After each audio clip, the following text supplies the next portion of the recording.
મહાત્મા ગાંધીના જન્મસ્થળ કીર્તિ મંદિર સંકુલમાં જ બે સફાઈ કર્મચારીઓ દ્વારા દેશી દારૂની મહેફિલ, જે મહાત્મા ગાંધીના સિદ્ધાંતો અને નામ પર સમગ્ર ગુજરાત રાજ્યમાં દારૂબંધી અમલી છે, તેના જ જન્મસ્થળ પર કાયદાના લીરે લીરા ઉડતા હોય તેવા એક અત્યંત શરમજનક વિડીયો સામે આવ્યો છે।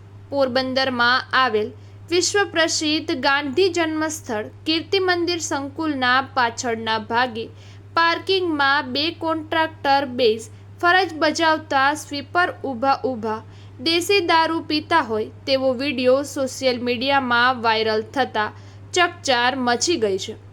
વિડીયો વાયરલ થતાં સ્પષ્ટ જોઈ શકો છો કે કીર્તિ મંદિર પરિસરમાં પાછળના હિસ્સામાં, જ્યાં સામાન્ય રીતે પ્રવાસીઓની અવરજવર ઓછી હોય છે, ત્યાં કચરાપેટીની પાછળ ઊભીને બે સફાઈ કર્મચારીઓ પ્લાસ્ટિકની કોથળીમાંથી દેશી દારૂ પી રહ્યા છે।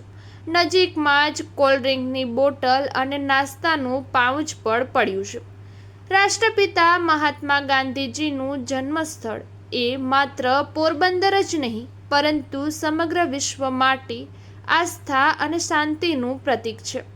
આવા પવિત્ર ઐતિહાસિક સંકુલની અંદર જ નશાખોરીઓનો આવો ખેલ ખેલાતા ગાંધીવાદીઓ અને સ્થાનિક નાગરિકોની લાગણી દુભાય છે। કીર્તિ મંદિર જેવા ચુસ્ત સુરક્ષા અને દેખરેખ હેઠળના સંકુલમાં પ્રતિબંધિત દેશી દારૂ અંદર પહોંચ્યો કેવી રીતે, તે એક મોટો સવાલ છે।